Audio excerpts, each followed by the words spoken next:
It is our Halloween week episode, Sheri. It's really hard to take you serious in that costume. What costume? Costume. Well, I suppose I am wearing my witch costume because it's Halloween week. I see you're not quite in the spirit yet. Well, you have on a lovely fall sweater. We have a few more days before it's costume. I know, but this is our last podcast episode before Halloween. Halloween falls at the end of the week this year, and our podcast episodes are released on Monday. So this is as close to Halloween as I could get. And look, any excuse to start the Halloween festivities and dress up, I am all about it. Yeah, you do like to dress up. Yeah, man. I mean, Halloween's awesome. Mm-hmm. And you are dressing up this year also. We are a witch and a cat. And I'm the witch. For those of us listening to this on audio, you know, they say, Sheri, that YouTube is the fastest growing outlet or, location, whatever, tool for, and boy, do I look like a tool right now. YouTube is the fastest growing way that podcasts are growing. God, that's a terrible, terrible, terrible sentence. And so our podcast is available on YouTube. So for the, couple of dozen people who watch it there, they get to see that I'm dressed like a witch. Mm-hmm. And you are dressed like a human being. Mom/person who wears a sweater in the fall. You look lovely. You really do.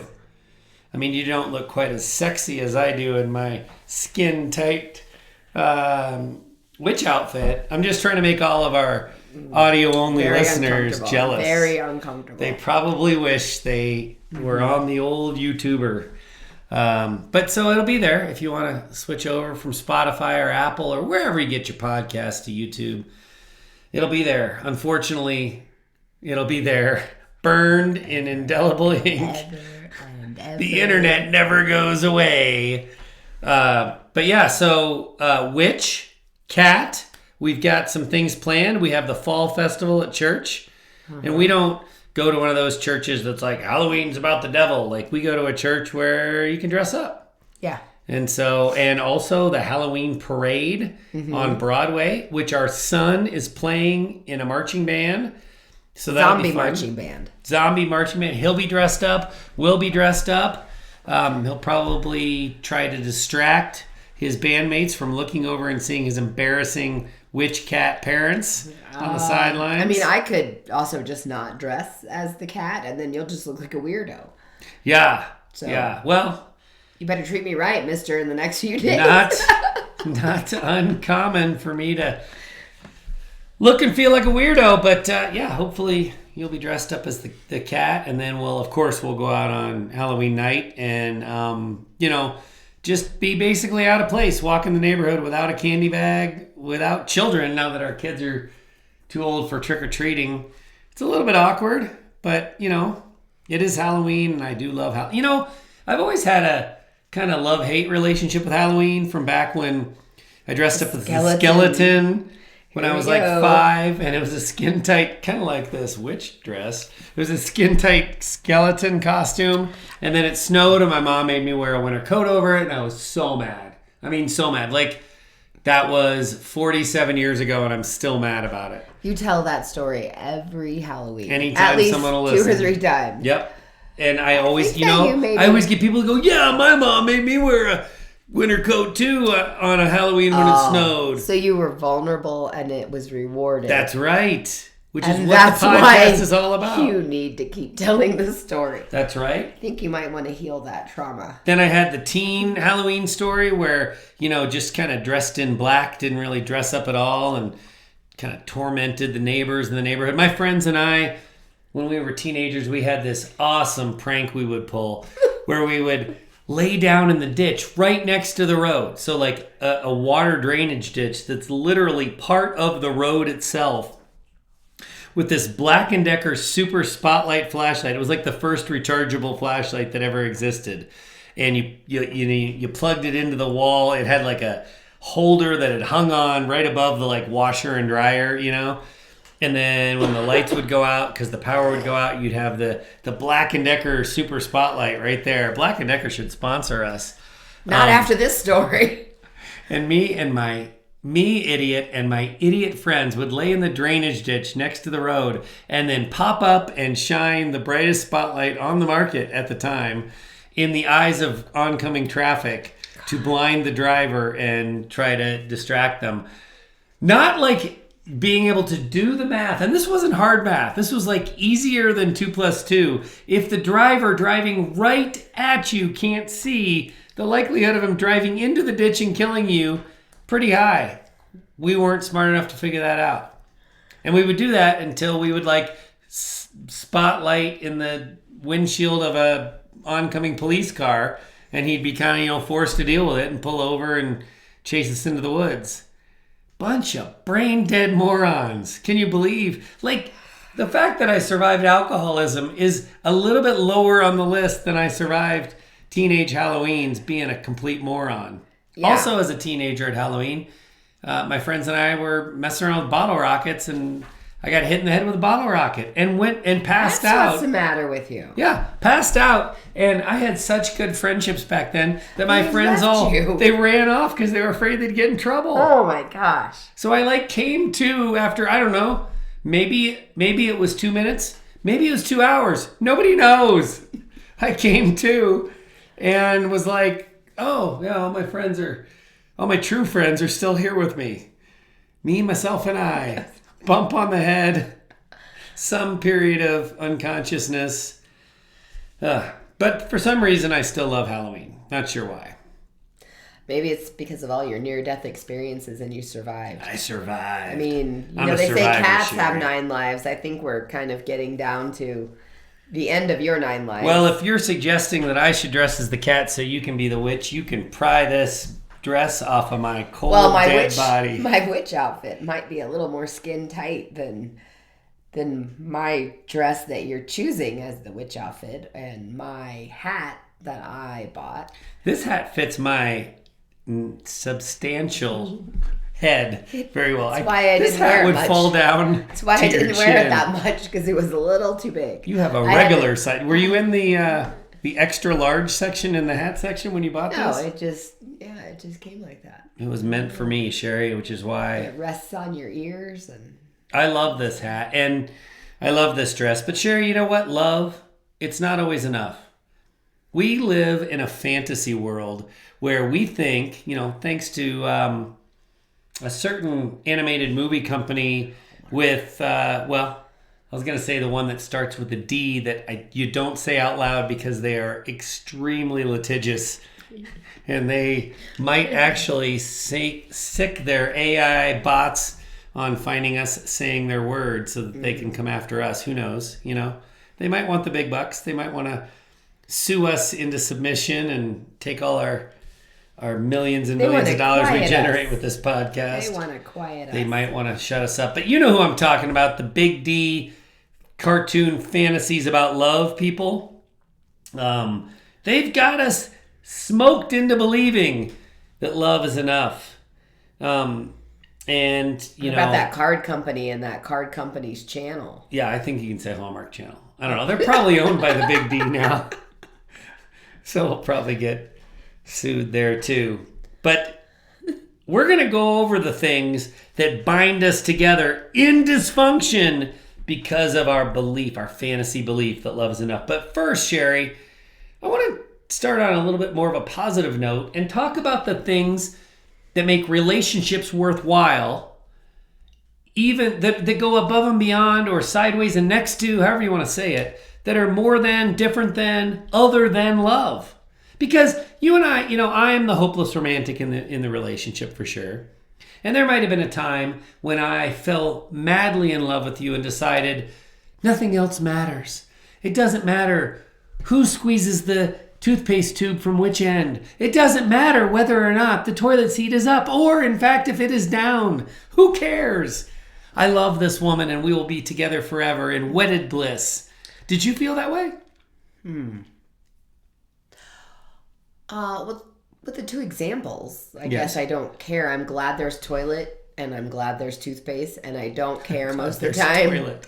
And I don't care, I'm going to add this, which direction the toilet paper is on, because I'll just switch it to the way I want it when I go into the bathroom anyhow. But I don't know.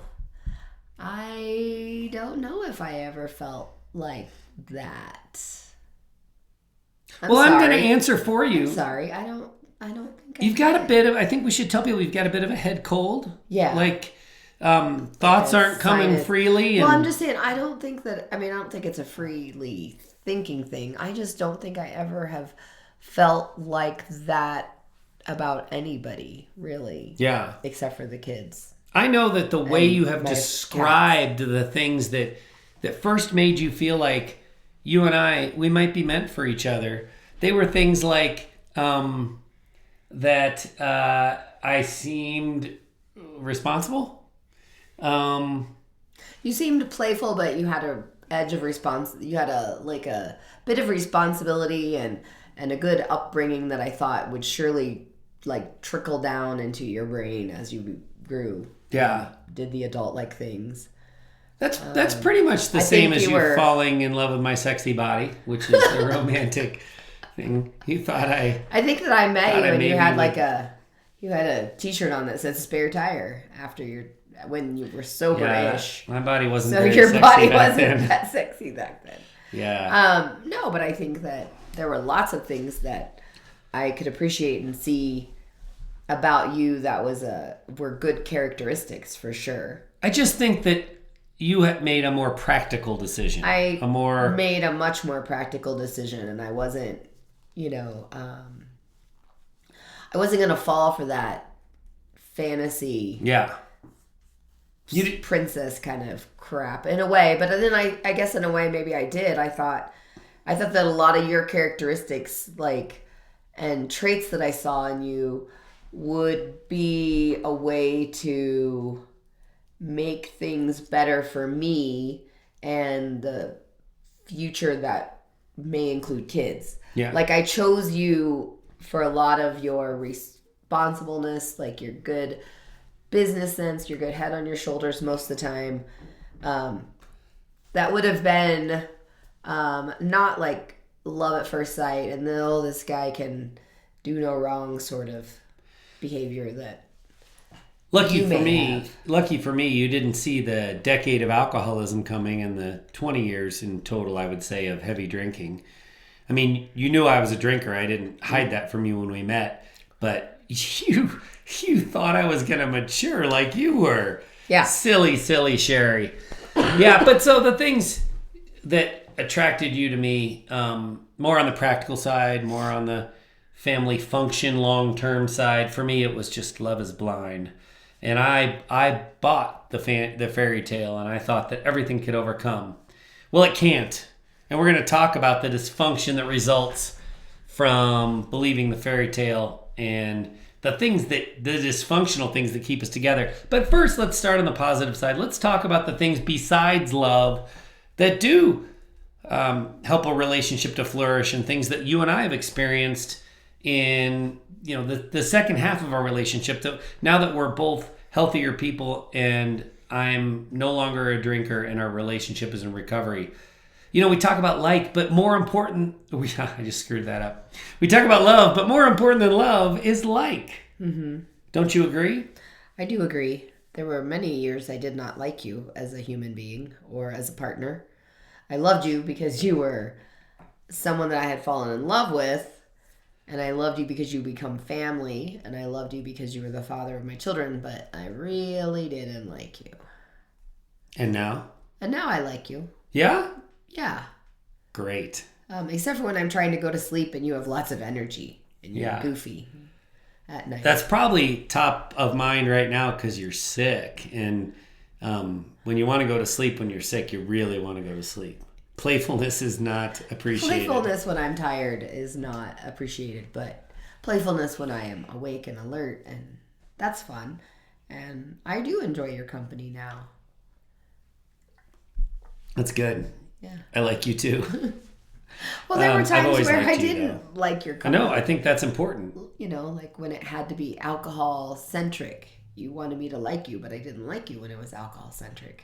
We've made the argument on many episodes of this podcast that like is actually more important than love. Because love's kind of, you can get to the point where love's there forever in one form or another. Maybe not passionate, sexual, romantic love, but like you said, you'll always be part of my family. And that's something that we learned from someone in our Echoes of Recovery group. That was one of the things she would say as the relationship was dissolving, as the marriage was ending. She would say that she told her husband, "You'll always be part of my family." But like wasn't there anymore for her. And so like is so important. Equitable distribution of workload. I didn't say even. I didn't say exactly the same. But I feel like it's really important in our relationship that I have confidence that you are going to, carry definitely your amount of the weight necessary to keep the not just the relationship, but the family functioning. And I hope that you feel the same about me. We don't do the same stuff. I don't know. I've never sat down. I mean, I think it's a bad idea for a relationship to sit down with a calculator and a pen and a piece of paper and to try to compute the hours spent on workload distribution. And when I say workload, because you're making a funny look, I'm talking about work in and outside of the house. I'm saying... Well, I'm snickering because I feel like I have done that a lot in the past. Like, I feel like I'm not pulling my fair share or pulling my weight of things, especially when we owned our bakery business. But you just worked faster and you did some things faster because you were in there. Like, say, in the bakery, you were in there a lot more often than I was because we had small children or I was pregnant or breastfeeding or whatnot, because we were doing that business when we were raising our family. So you were trained to do those things faster, and I felt like I had to try to keep up with you. So I think it is important to say that it's not a good idea to sit down and make a list of all the things you do and make a list of all the things your partner does, because there are just some things that they're going to be faster and better equipped to do. And that's why I think it's equitable, not equal. I think it's interesting that you used to calculate that, even though you knew you were spending more time, spending more attention, being more intentional about the raising of the kids. So you knew that the scale tipped in your favor as it related to that, but you still felt somehow like you had to calculate whether you were keeping up. I mean, I've just never, ever, ever, ever had a thought like that. Well, there were lots of times where I felt like I wasn't making a big impact in it. Let me just say, there's been a couple times where in the drinking days that you made comments about how minimal my income from my church job had been. Yeah. So you've dismissed it, and then my assholery made you do the calculator. So and then also, a stay-at-home mom doesn't get paid, and some days you just don't get as much done, and then I feel like you're a little bit of a whirlwind, because you, I would say you're a bit of a whirlwind is what I thought, but in hindsight, I think you're a little bit of a workaholic. So I didn't understand that there was a little bit of self-imposed pressure to get so much done that you put in on yourself, that it made it look like you were enjoying getting all this stuff done. But in reality, I think you were just struggling with workaholism and self-imposed pressure.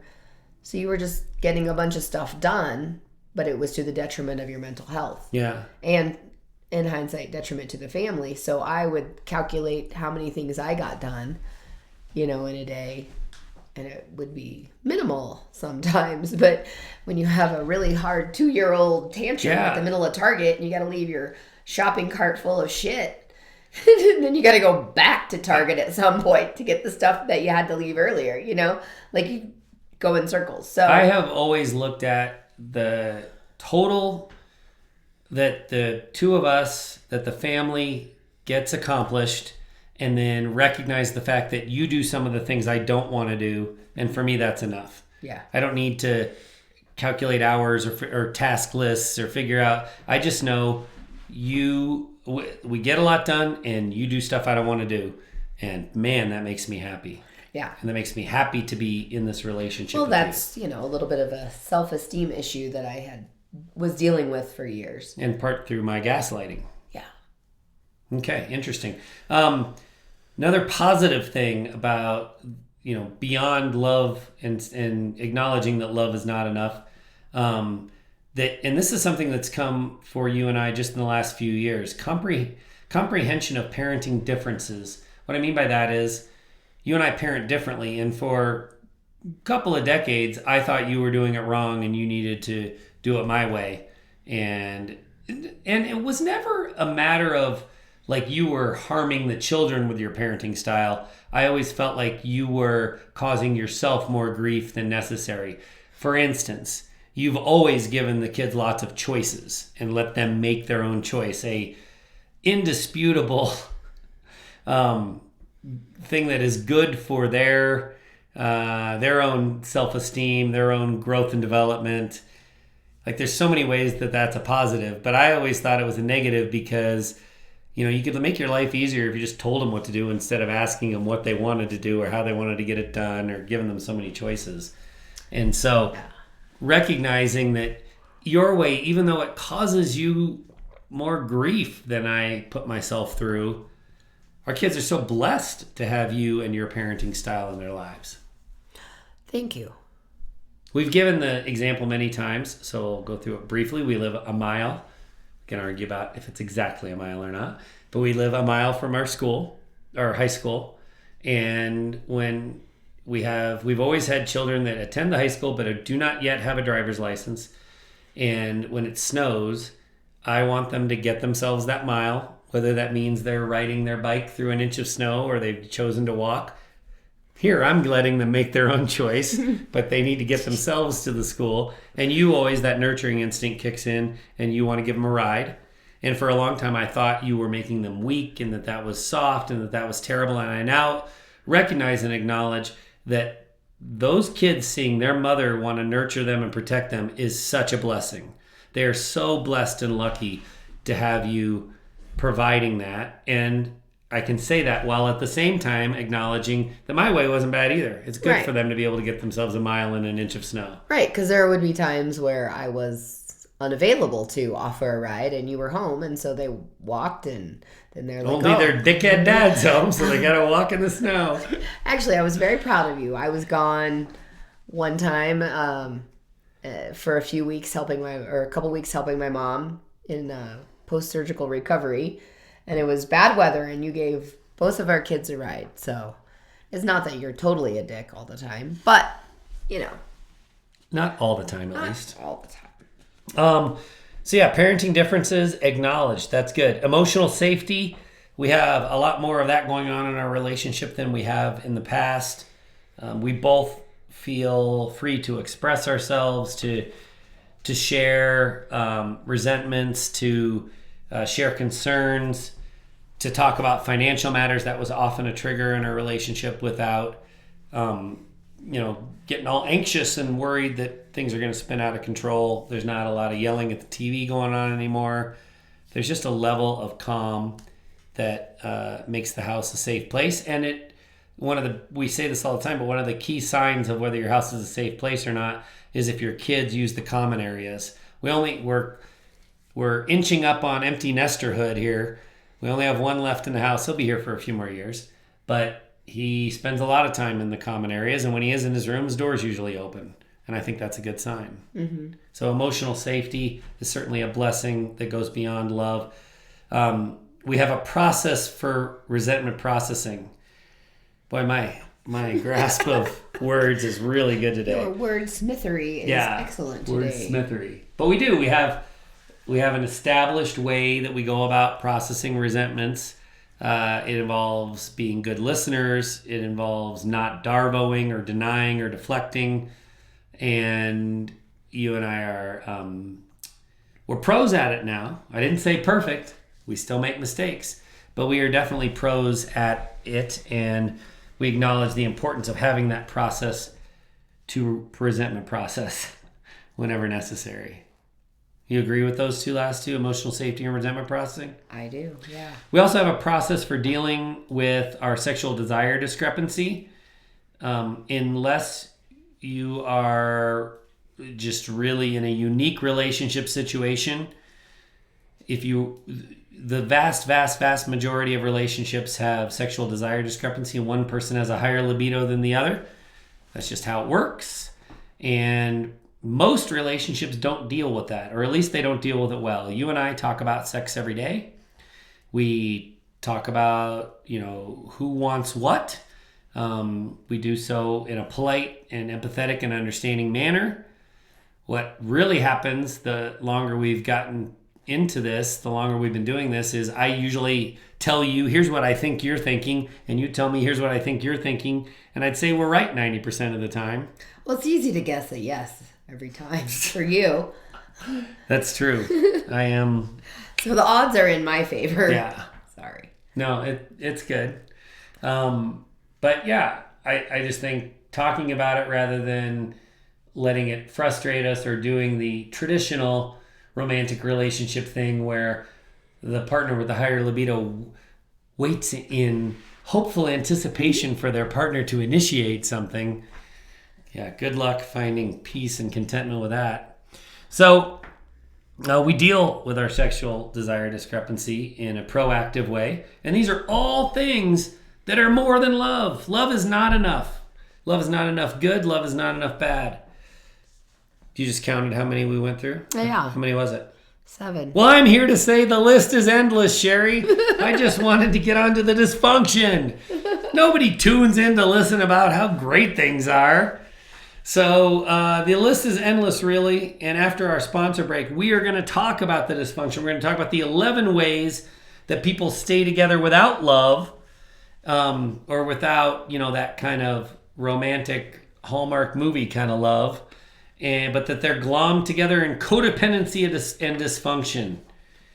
That's going to be the heart of the conversation. Sheri, we are sponsored by SoberLink. SoberLink is the premier alcohol monitoring system combining cutting-edge technology with compassionate design to support accountability in recovery and family law. This witch costume has taken the stress out of Halloween for me. I pity the creative and fresh people out there who every year when Halloween comes around, they have to come up with, design, and put together a new fabulous costume. That sounds like hard work. Not me. I prefer consistency and reliability. That's why I love that I always know where Old Witchy is hanging in my closet. It's in my closet, and that's my dress, you klepto.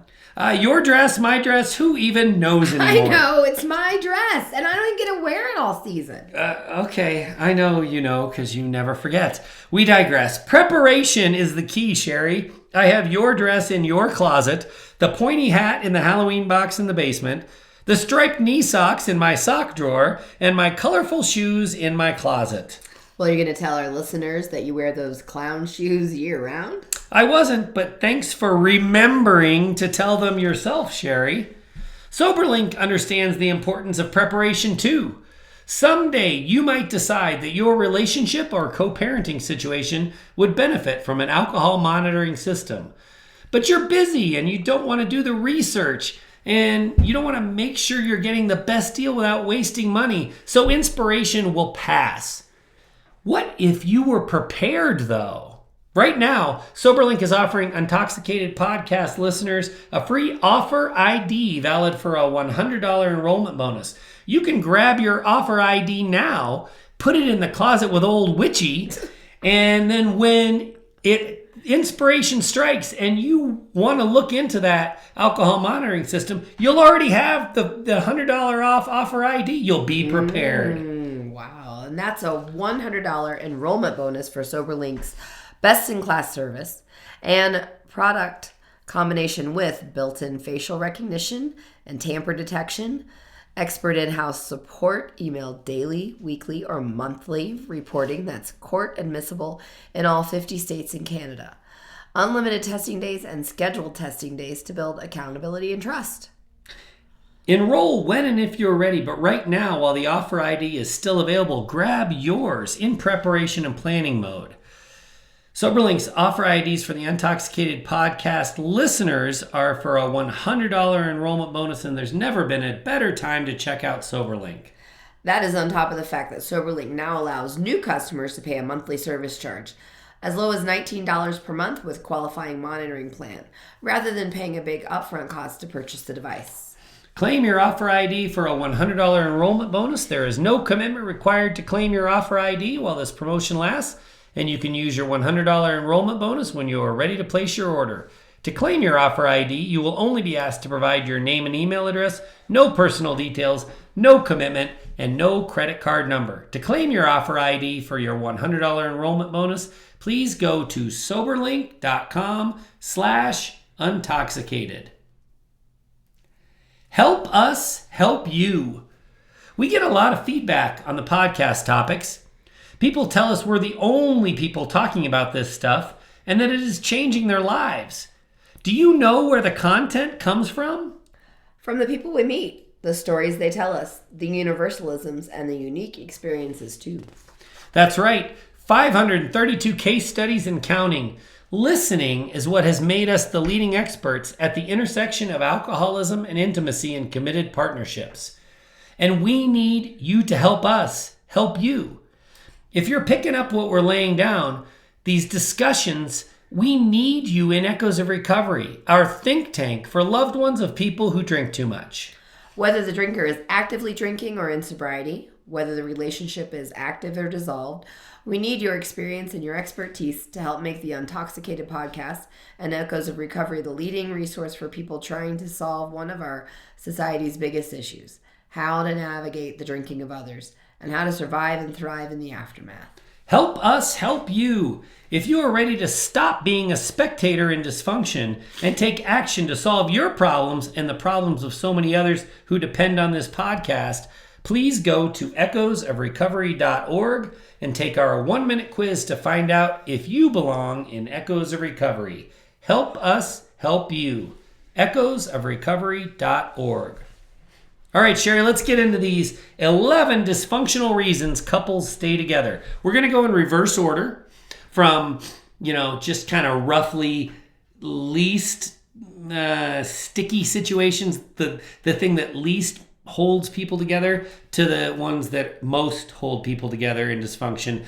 I think the ones that most hold people in dysfunction are probably the ones on the tip of people's tongue. So you might find that the thing that popped into your mind first, listener, you're going to hear that toward the end. That'd be my guess anyway. But I stopped at 11. This probably could be a much longer list. Again, like I said, on the positive side, the list is endless. I'm not sure it's not endless on the negative side too. Mm-hmm. So 11 dysfunctional things that keep people together that are way above and beyond love in relationships. Number 11. Your favorite. One of my favorites.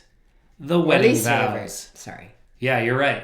My least favorite is the traditional wedding vows of honor and obey in sickness and in health and until death do us part. Let me start by saying I wrote a whole piece on our Sober and Unashamed blog recently called "The Divorce Rate is Too Low." So you can either go to soberandunashamed.com to read that blog post, or you can listen to the audio version since you have shown a propensity for listening if you're halfway through this podcast. Our Untoxicated podcast has audio episodes of all of our blog posts. So under that same name, which I just said, what did I say it was? The divorce. The divorce rate is too low. You can listen to the points we make. So we won't dwell on this number 11 for very long. To honor and obey, that's just old-timey language, needs to go away. Like, there's nothing wrong with honoring people, but obey needs to be stricken from relationships. The healthiest relationships that we've ever seen, and the healthiest our relationship has ever been, is when you and I are strong, independent people who make their own decisions and have chosen to find ways to connect with each other, as opposed to glommy obeying type. Yeah. I love the fact that you don't obey me. That would be disgusting to me at this point. Because I think it should be honor and maybe just respect. Respect would be a good word. Respect would be a great one. So everybody just write your own vows. Yeah, we'll write them for you. I got a good one. In sickness and in health, that is... If you're choosing to be sick and not doing anything to get healthy, that's really hard on your partner. If you do a little bit of Google research, you will find the I don't know if percentage is the right way to say it, but the frequency with which the illnesses that we suffer from in our modern society are related to lifestyle choices. It is huge. The many metabolic diseases, the ones that come to top of mind, type 2 diabetes, obesity. I'm not excusing them as though they are the victim's fault. So please understand, I'm not. But lifestyle choices contribute to a lot of, alcohol is a carcinogen. It's a deadly carcinogen. And so somebody contracts cancer after a lifetime of drinking, we have to acknowledge that they participated in their own illness. I'm not saying we have to blame them. Oh, you were a drinker, you have cancer now, I'm never going to talk to you again. I'm not suggesting anything cruel and awful like that. What I'm saying is, I don't think that there's room in the wedding vows for, if you're sick, I got to stay with you forever. When, people get drunk and go on a motorcycle and break their neck and they're paraplegic, and that's their partner's, responsibility now? That doesn't make sense to me. And so the area where this comes up the most in working with alcohol abuse is, I have contracted the disease of addiction. I am an alcoholic, and you can't leave me now because you said in our vows that you'd stay with me in sickness and in health. It's gross. Mm-hmm. I said I wasn't going to dwell on it, and I'm dwelling. I'm going to keep moving. Until death do us part. That gets thrown up in people's faces all the time. You're in a conditional, a relationship that's based on conditional love, and you aren't meeting your conditions. You're being emotionally abusive. You are neglecting your children. You're doing whatever gross thing you're doing, and your partner has the courage and the capacity to terminate the relationship because you're not holding up your end of the bargain. And then you say to them, oh, our wedding vows said you'd be with me until death do us part. Now you can go tell our children that you destroyed the family with your choices. It's gross. It's awful. Until death do us part should not be part of the wedding vows. Thanks for letting me rant. Anything you didn't like there? No disagreement? No disagreement. You're okay? Yeah, I think I'm feeling pretty on par with what you were thinking. So I just realized there's actually 12 on our list because I have 2 11s. What an idiot. Good job proofreading. It's called mathing. So number 11 on our top 11 list is vows. Number 11 on our top 11 list is religious pressure. Rules in religions that make divorce just a really bad no-no. Mm-hmm. I think that's unfortunate. Everyone is welcome to their own religious practice and spiritual belief system. You and I have a spiritual practice and a belief system ourselves, so we are thumbs up on that. But I think when humans, and really traditionally, specifically men, get involved with the rules that are established inside of religions, I think often the rules are in there in an effort for control. And the argument can be made that religious rules that deem divorce to be gross and awful are meant to control parties to stay together because the church or the religious institution has decided on their own that that's better for the family, that's better for the children, and so we're going to do whatever we can to put pressure on these people to stay together. Mm-hmm. Any feedback on that? Oh, no. Nothing I want to talk about right now. Yeah. It's a whole different patriarchy of the Bible and the rules. Yeah. It's all gross. Yeah. That's tough. That's tough. So, there are definitely people that we meet that this is 11B on our list. What an idiot. This is 11B on our list, but for a lot of people, that's number one. The sole thing holding them together is that the church of their family of origin or the church of their marriage has told them divorce is a sin and they won't do it. Mm-hmm. And that's hard. It's hard to watch. Yeah. It's hard to see that despite all the dysfunction flying around, they stay in sad and sometimes even dangerous situations. Mm-hmm. Number 10, normalization of toxic behavior. This is the old frog in the pot syndrome, Sheri. How perfect with your witch costume on. Why? Oh, because I would have a cauldron. Yeah. We need to get me a cauldron. But I don't want like a plastic one. I want like a real So it's real hard to carry around? Yep. You have to roll it around on a wagon? Maybe instead of you being the cat, you can be my cauldron carrier. Wouldn't that be great? Yeah, make sure it's a Igor big, with a heavy humpback. metal cast iron one too, please. Well, we could get back to the workload distribution. You can carry my pot around. And I ain't talking about marijuana, lady. Yeah. So, frog in the pot, normalization of toxic behavior, either often because people have experienced alcoholism in their family of origin. And so when bad stuff happens, it doesn't freak them out. Either because of that or because the onset is slow. You and I meet in college. We're both drinkers and partiers. And, as we start our adult life together, we continue to drink and party, but maybe I'm doing a little more than you. Maybe you're tapering off. Then maybe we have kids and I'm still hitting it pretty hard and you're hitting it less. And other behaviors start to deteriorate, but it happens so slowly over time that it's like the old frog doesn't realize he's boiling because the water got hot slowly. Mm-hmm. Normalization of toxic behavior. We see that a lot. That happened in our relationship too, don't you agree?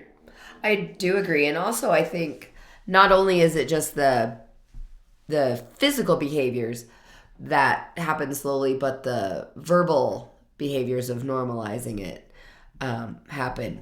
Because there was lots of, I'm not the only one that drinks like this, or, this is how everybody drinks, those sort of things. And then maybe this is an outward thing, but I noticed this like early on, not early on, it was like pre-kids, but we were already a few years married. I realized, he doesn't hang out with co-workers from work that don't overindulge at happy hour, or at least indulge heavily on the Friday happy hour. Right. Like there weren't, you didn't like chat with the people that were there for the happy hour, like food specials, and then they sipped on one alcoholic beverage. Oh, there's food at happy hours? Yeah.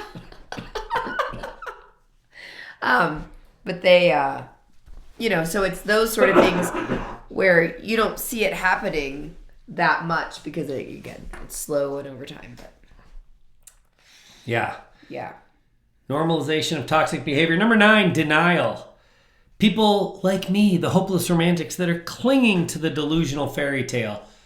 We meet a lot of people that say, but this isn't how I planned it. And they can't kind of come to grasp with their reality because they're so still hopeful that the fairy tale is going to come through for them.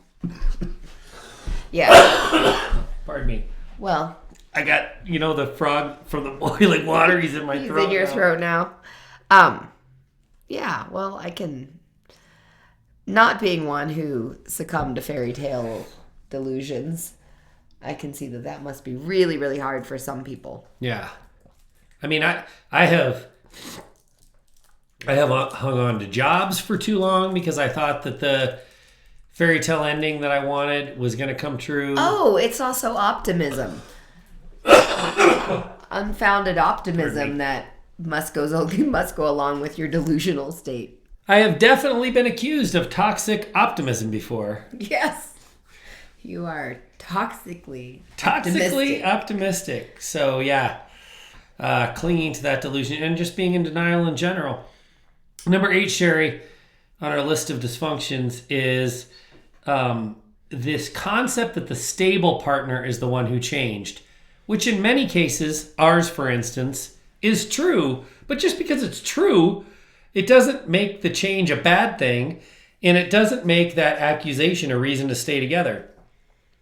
So in our example, as we went from college kids to young adults to full-grown adults to parents to all this stuff, you changed and matured along the way.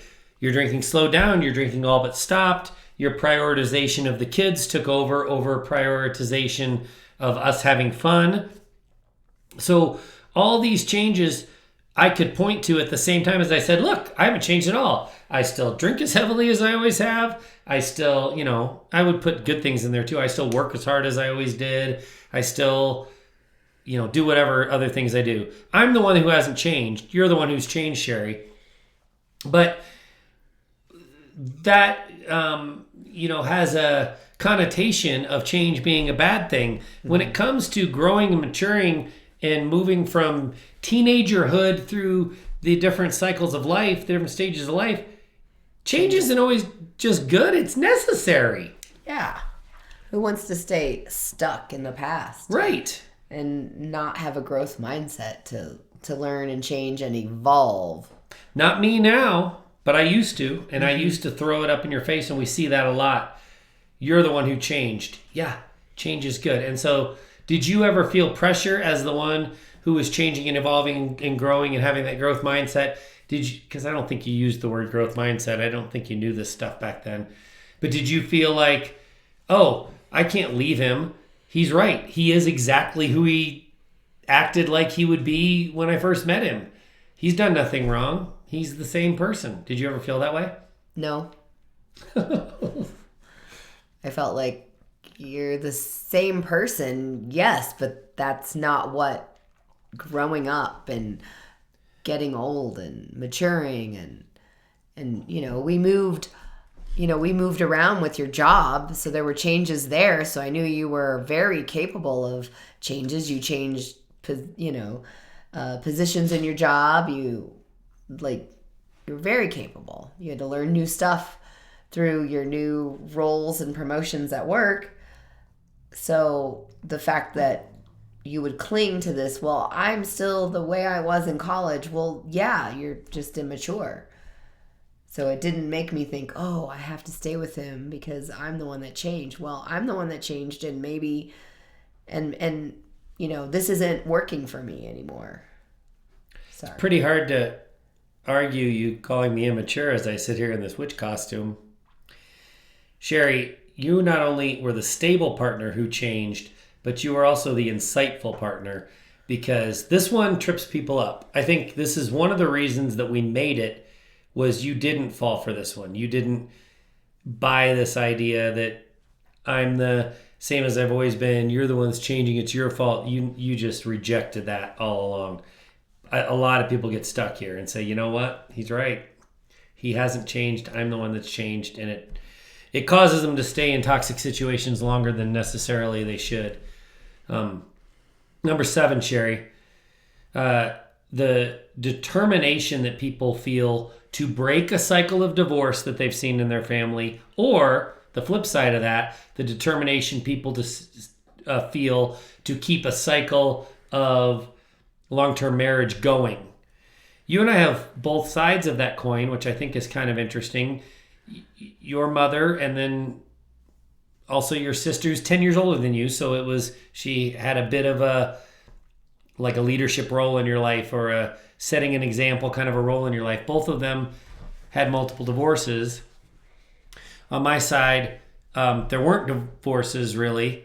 And so, we went into our marriage with this idea that, hey, we're never getting divorced because we're going to perpetuate this good cycle and we're going to destroy this bad cycle. Yeah. And I went into it not thinking that divorce was a sin, a crime, anything to be embarrassed about. I went into the relationship saying, I really want to make this marriage work. I think that's why I was more intentional about choosing someone who I thought would be a good partner, someone that had a pretty good head on their shoulders for, being a 21, 22-year-old when we met. So I think that I felt like I was choosing someone who wasn't just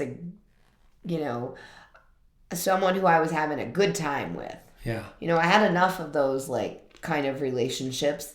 So my determination was, yes, to break the cycle of divorce, because if we had children together, I didn't want them to grow up in a split home.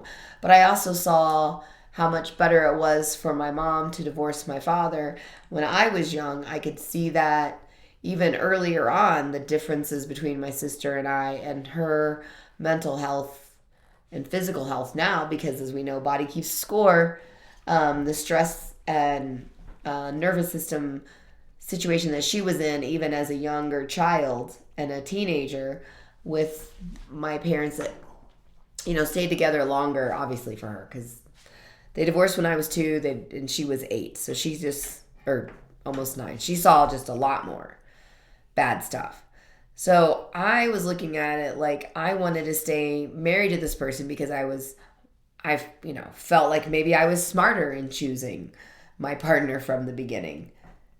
And I felt like then we could work through things, that there was this maturity and this education and this, you had a good example of a good marriage from your parents.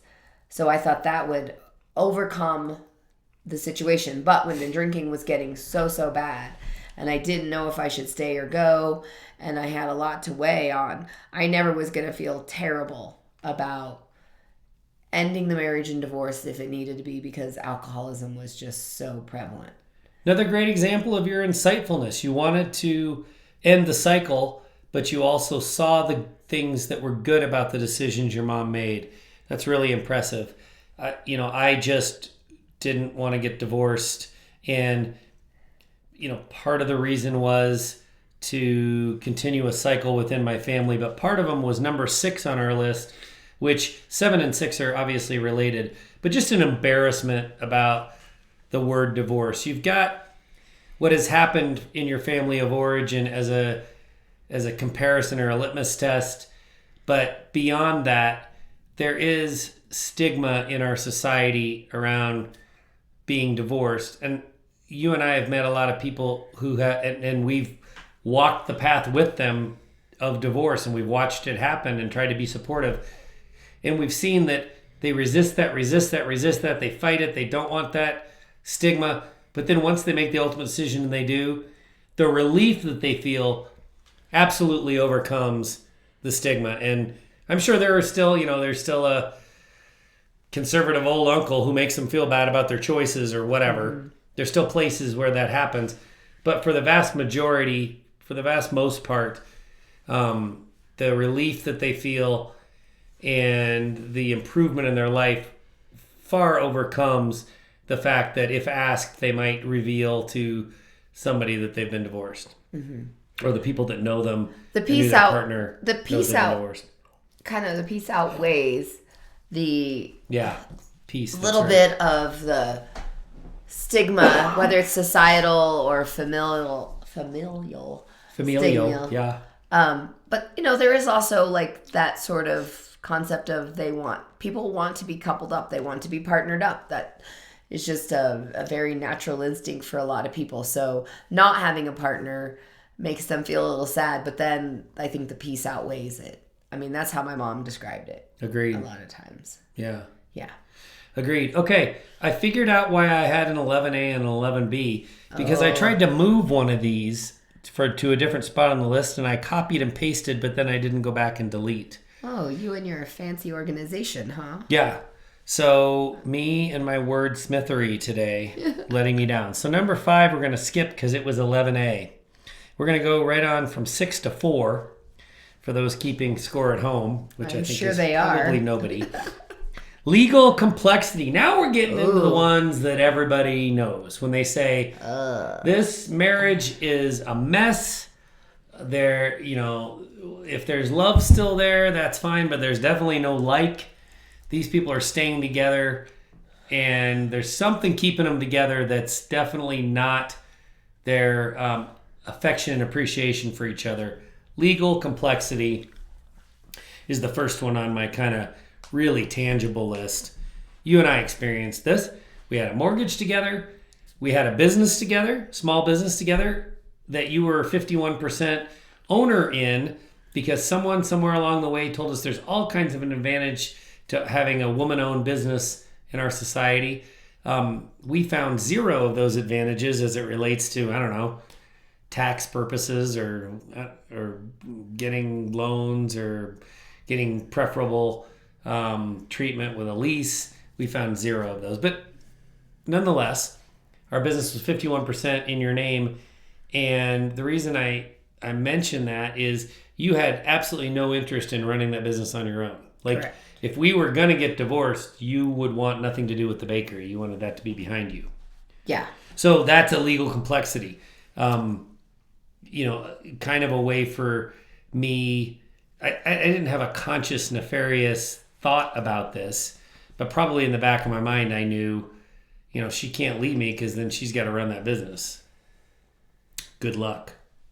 Not that you weren't capable. I just knew you wouldn't want to. Yeah. So mortgage, business, kids, all these legal complexities. Yeah. And just sit down. Let's say you're in a really healthy, happy marriage and you never think about this stuff. Or let's say you're single and you've never been married. Just pause for a second and sit there and think, what would it be like to be in a marriage where you've got kids and a mortgage and something else tying you together like a business, and you've got to start from zero, from scratch, to figure out how to unwind all that. Mm-hmm. Sounds like a nightmare, doesn't it? It does. Was it in the back of your mind? Yeah, that was a lot of the.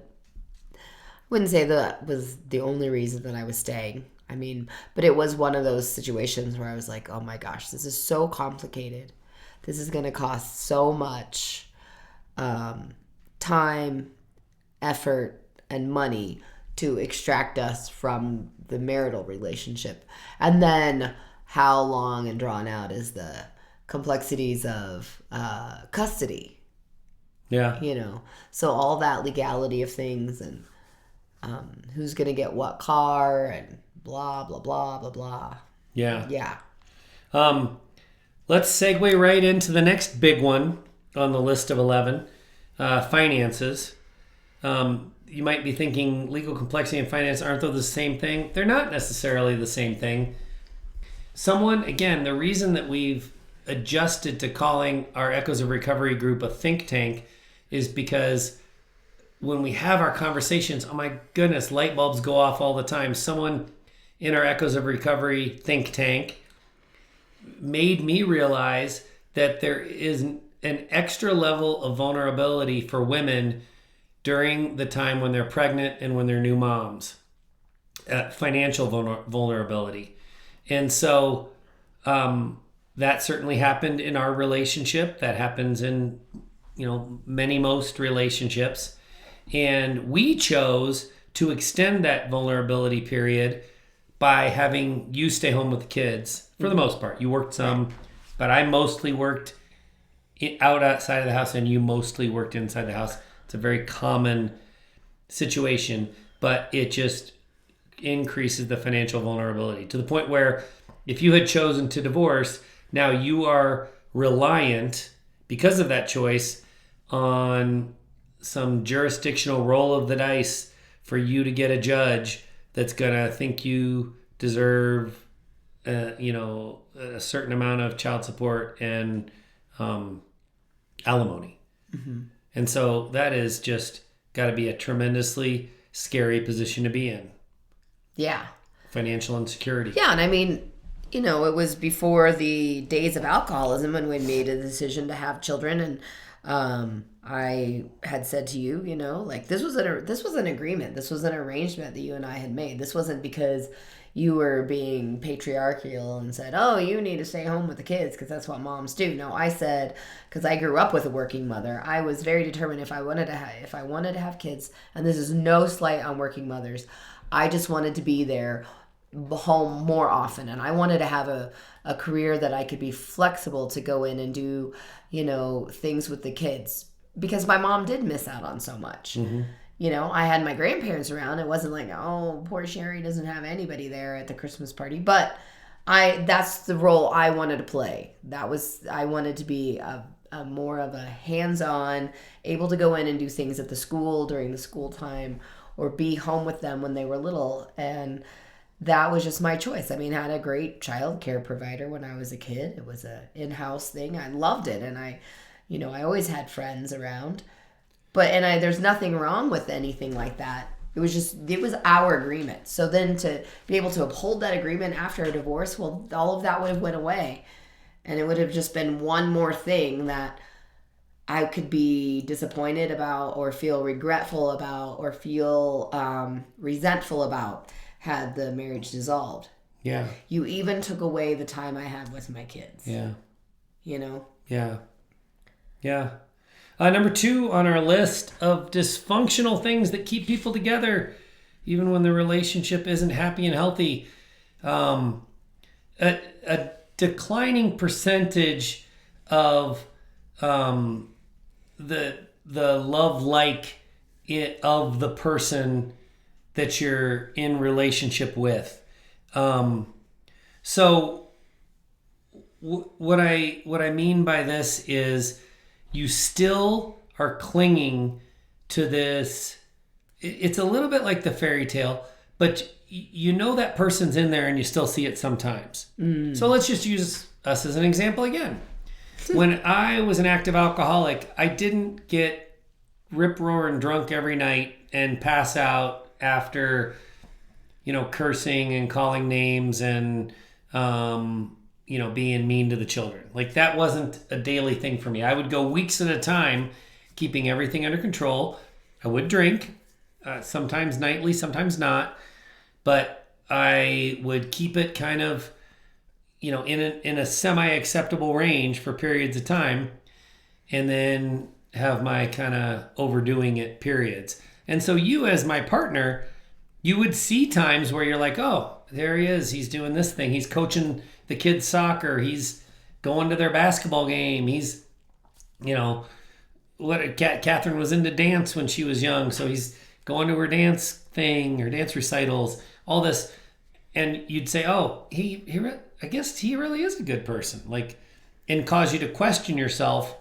And when I say declining percentage, I think what happens, because alcoholism is a progressive disease, is slowly over time, the balance of good starts to give way to an increasing amount of bad. But you still see the good. It's still there. Mm-hmm. We meet a lot of people that are like, yeah, I mostly hate my partner, but gosh, when they're on, they're good. And so how can I throw this away? And it keeps people stuck because they get and eventually it becomes this sliver. The only thing good left is this sliver. I get to see it every once in a while, but it's still there. Yeah. And so I'm going to hang on. And I think, the podcast episode number 9, by far and away, tens of thousands of listens, the most listened to episode of ours. The thing that people cite from that episode all the time is that at the end you said, but I still knew there was some good in there. And so there's a lot of optimists out there. There's a lot of people that are clinging. That's why this made it all the way to number 2, the second kind of most impactful on our list. There's a lot of people that cling to that hope that the good person that I met, the good person that I married, the good person that I see slivers of they're still in there. And I hope they'll turn it around. And it happens, not very often, but it happens. And that keeps people in dysfunctional relationships. Mm-hmm. Would you agree? I would agree. I think it makes me think of the term breadcrumbing. Yeah. Just enough to keep you hanging on. Mm-hmm. Yeah. Yeah, it's hard. It's hard. And because in our situation, we did turn things around and I did embrace the change, it's hard for me to criticize people who say, I'm hanging in there because that good person's in there. They are. One of the things that we've learned, though, is the best way to bring that good person out is through detachment. That's what happened with us. You were done with me, you detached from me, and I could see that I was going to lose my family. And that's what the impetus for change was for us. Number 1 on the list. Do you want to do the drum roll? Is it funny to watch a witch drum roll? Yeah.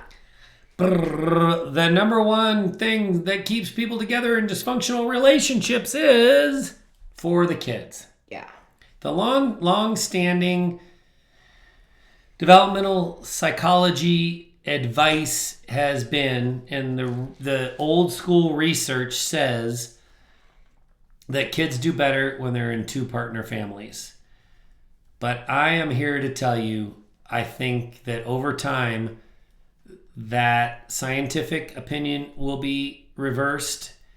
And I think we have seen lots of anecdotal evidence that it needs to be reversed. And that what the kids actually need is one stable, healthy, loving parent. And keeping the family together until the kids turn 18 and then we can get divorced, that is not as effective as showing the kids what it looks like to demand self-respect. And if you're not getting it in your partnership, ending the partnership for your own sake and then also for the sake of the kids. I think that's the lesson we should be teaching kids. And then put them in that household environment with at least one stable parent. I think that's going to prove to be much healthier as research evolves. And if you're thinking, what is he talking about? Research evolves. It's science. There are countless, especially in behavioral research, behavioral psychology. Anytime we're dealing with the complexity of humans, there are countless areas where science has reversed itself over time. And I'm 100% sure this is going to be one of them. Well, I think there's 2 points I want to bring up on the stay together for the kids.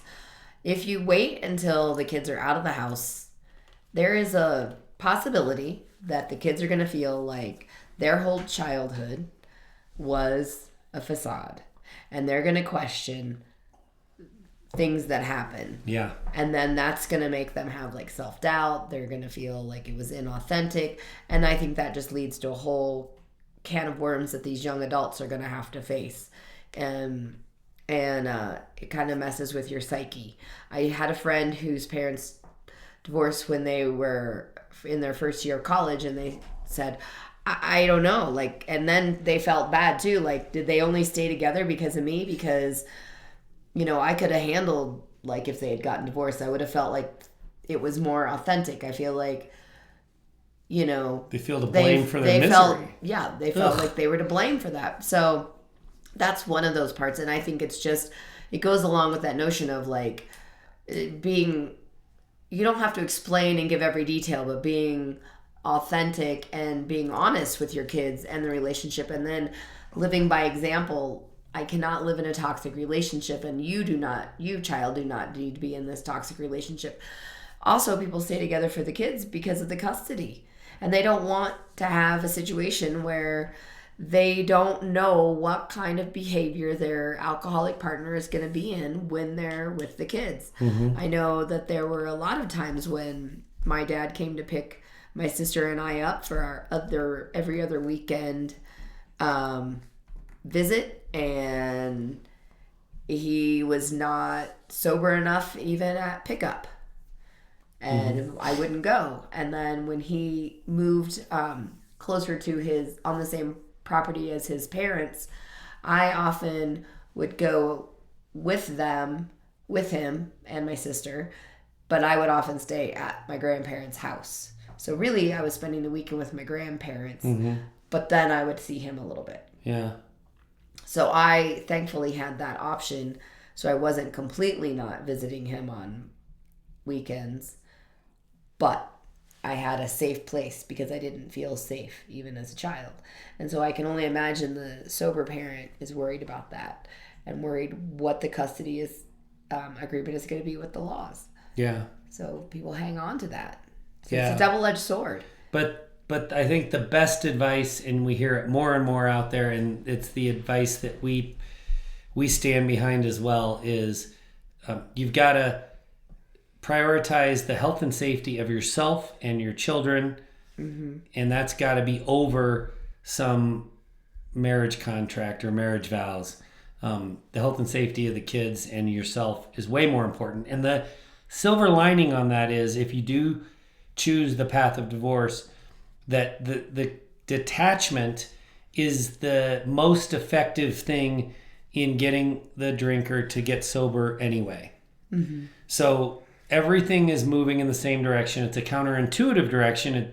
It's not what you would think. You would think begging and pleading and threatening is how you get someone sober. It's not. Detaching from them might get them sober, might also cause them to double down and drink more. But it's the only thing that has shown to be effective to move a loved one towards sobriety. So staying together for the kids is not prioritizing the kids, and that's painfully difficult to understand. The solution to all of this, the solution to getting out of these 11 points of dysfunction, Sheri, is to convert to the one wedding vow that we stand behind, or I do anyway. I don't know if you agree with me on this or not. I wasn't aware of this. Not the wedding vows of honor and obey in sickness and in health, or until death do us part. The one wedding vow, the only wedding vow. If you don't treat me with respect, with total consistency, I vow to divorce your ass. That is the solution, along with the modern prenup, Sheri. Prenuptial agreements aren't just to protect the wealth of old men from the young women that they try to marry. That's what we think of when we think of the prenup. The prenup should have division of assets and income and custody with contingencies in it up front. If you're confused and you would like to learn more about what the heck I'm talking about, check out either the written version of our blog post, The Divorce Rate is Too Low, on our Sober and Unashamed blog, or the audio version, which you can find right here on the Untoxicated podcast. Sheri, did you ever imagine when we were younger that someday you would be madly in love with a bearded witch? Not at all. Not at all. You don't sound all that Bearded enthusiastic or witch. Yeah. about being... Bearded or witch. Yeah. Never thought that would happen. Have you noticed how this dress accentuates my pectorals? I have noticed Now, that. there's a problem because it also accentuates my gut. Do you have a those different are your dress? abdominal muscles. Those are padded muscles. Do you have another dress that accentuates pecs without stomach flab? I would like... Do you have a girdle? A witch in a girdle. That would be a good look. Then you'd be cranky for sure. Please take our survey about attraction and relationship dynamics. You just listened to an hour-plus long podcast about relationship dysfunction, so we know you have experiences to share. Please go to stigmasurvey.org. And will someone, for the love of God, please get your young adults in your life involved, ages 18 to 29. We need them to take the survey. We are ready to publish the results of the survey, but we need a few more 18 to 29-year-olds in there so that we can, share their opinion, which is so important. Please share it with the 18 to 29-year-olds. I'll get you, my pretties. Go to stigmasurvey.org. Thank you for listening to the Untoxicated podcast. You've got this, and we've got you. Or at least we will soon.